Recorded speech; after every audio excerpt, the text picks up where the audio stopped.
That thought process is much different, much easier than thinking, okay, well, today I gotta have 250 carb, I gotta have 55 fat, I've gotta have 180 protein, I've got 2250 on the calories. How exactly am I gonna piece this all together? That is a complete headache.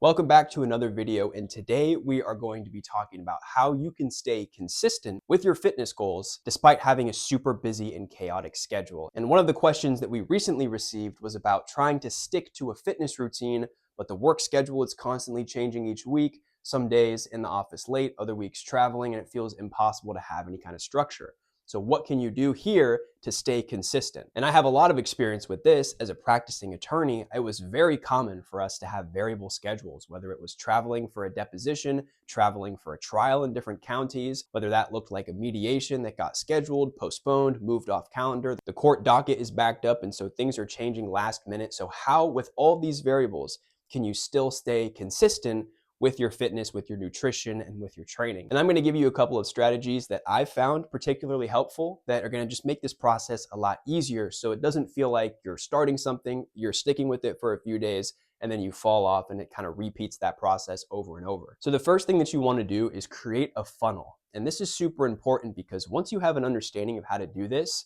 it's much easier to trim off some of the fat and just focus on what really matters for you, depending on what your goals are. So this is going to be personalized. It's going to be a little bit different for each person.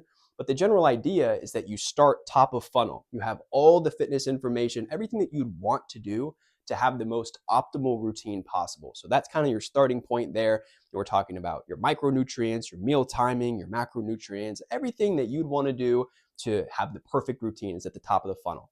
Then as you narrow down, get to middle funnel and bottom of the funnel, what you're thinking about is what are the things that you specifically need to focus on in order to be reaching your goals. So if that's a fat loss goal or a weight loss goal, calories is going to be huge for you because calories determines your body weight. So that's going to be a big point of emphasis. Proteins as well, to make sure that your body is actually losing fat and not just losing muscle. So those are two things you really want to worry about. For the carbohydrates and the fats, the ratio probably doesn't matter all that much at the bottom of the funnel.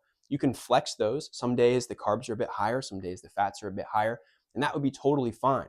But that's a reductionistic approach to where it's much more practical to think, okay, I just got to stay within my calorie limit today. That's it. I can just worry about that. And then for each meal, I'm just going to try and get in some protein. That thought process is much different, much easier than thinking, okay, well, today I got to have 250 carb, I got to have 55 fat, I've got to have 180 protein, I've got 2250 on the calories. How exactly am I going to piece this all together? That is a complete headache, especially if you don't have the bandwidth for it. So that's why you create this funnel where you can toggle back and forth depending on the day, depending on your goals, depending on what it is that you're trying to do, and focus on just the things that are the most important when you need to. And then you can also dial it back and take more of that top of funnel view if you have some additional time and you want to optimize your routine a little bit more. A really good way to think about the funnel is like if you were preparing an outline for an exam. And this is what I did for the bar exam, for example. You have all your textbook materials, hundreds and hundreds of pages. You take that and then you take notes on it. That condenses it a little bit. Now you've got, 70, 80, maybe 90 pages of material there. Then from there, you're going to create an outline. Okay, so now that's 10, 15 pages of just kind of your core information. And then a few nights before you take the test, you have an attack outline, which is just 1 or 2 pages, just your most important things that you got to remember and you got to focus on. And that's the idea when it comes to this funnel strategy is you just start with all the information and narrow it down into what actually matters for you, specifically for your goals. And you can just focus on crushing that. And it's going to have a fantastic effect on your overall fitness and your ability to stay consistent. Because that way you don't feel like you're falling off the horse. You're like, yeah, I'm still doing the main things I was supposed to be doing and still seeing the results that I want to see. The second thing is that you really just want to have structure that's simple. Because if it's overwhelming, you're not going to be able to stick with it. And if you do, it's going to be very transitory. You're going to just stick with it for a little while. And then eventually, things get too busy and you just don't want to have to keep using all this brain power in order to make these decisions and try and figure out your programming and make adjustments. So the idea is super simple. 3 or 4 workouts per week if you can, 30 minutes each. You focus on one set per exercise with high intensity. You just got to get your volume right depending on what your goal is for the week. And you can slide that around. If you got a buddy coming into town or you've got something going on at work. Instead of doing 3 or 4 workouts that week, you could do 2 or 3 with a little bit more volume. That's a really easy way to just stay on track and keep it simple. With your nutrition, it's the same sort of thing. Instead of having some sort of complicated meal plan where you have to be doing meal preps and Tupperwares and all these different things, just understanding how you can build meals gives you that flexibility. So whether you're in the lounge at the office at work, or you're traveling and it's a hotel breakfast or something like that, you have an idea of how you can build these meals for your goals. So it's more of a framework instead of a strict, constrictive sort of, you have to be eating this at this time and it's this many calories. It's okay, take a deep breath. I just need to have my protein source. I'm going to do my best to have carbohydrates, fats, and a fiber and be balanced. But at the end of the day, if I'm not perfect, okay, I'm human. But at least this is something that I can take with me. It's a skill set and something that's actually flexible. So when you're going out to eat, when you have these different options available, you don't feel like a deer stuck in headlights and you're like, whoa, hold on, I don't have my meal plan, so I don't know what I'm going to possibly do.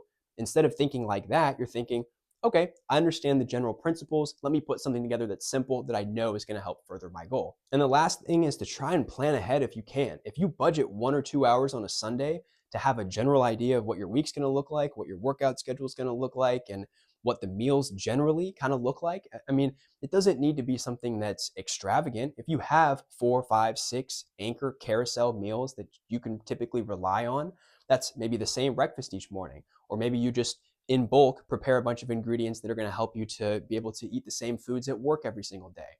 But these are small things that you can do the night before or at the beginning of the week that'll end up saving you tons of hours during the week. And when I'm working with my clients one-on-one, what I'll do is every week we do a weekly check-in. And so I talk to them about, hey, what's going on with your schedule this week? How can we make some adjustments to make this easier for you? Oh, you've got a buddy coming in town. Oh, you're going out for a travel. You've got a birthday dinner. You've got this.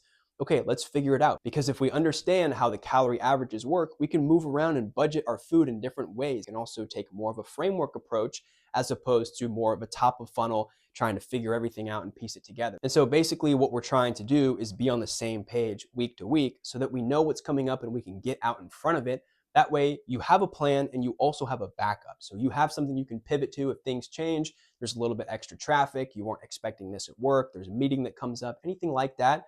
Easy. We've already figured out what your backup plan looks like, and it's a quick pivot to something simple. So here are the 3 main things. Number 1, create a funnel. So understand, put everything out in front of you. What does an optimal day look like if you did everything perfectly? How about your kind of middle of the funnel? Not everything's going to be perfect, but you can still kind of focus on a little bit above average. And then what are your main pieces that you need to hit every single day? Your water, your calories, your steps, whatever it might be for your goals. Those are your non-negotiables at the bottom. Number 2 is having a simple structure, something that doesn't involve too much decision making, something that eliminates decision fatigue so it's smooth, it's plug and play. You have structure, you don't have to think about it. It's not like it's a second job. And number 3 is doing some work ahead of time. Plan a little bit ahead of time and make sure that you can set yourself up for success during the week. Because when your head's not directly in the clouds and you take a little bit more of a bird's eye view, it's easier to move some of the pieces around and set yourself up for success that way. Oftentimes, a 1 to 2 hour investment on the weekend can save you 4 or 5 hours on the weekdays and keep you consistent throughout the entire duration of the week. If you have any questions about this or about any other subject that relates to fitness, it relates to practical tips, it relates to trying to balance your work and your fitness, feel free to drop it in the comments below. I'll also put a contact email in the description. If you'd like to send me an email, you can totally do that. And if there's anything that I can do for you personally, feel free to take a look at some of the coaching resources that I have down in the description below as well. Thanks for watching and talk soon.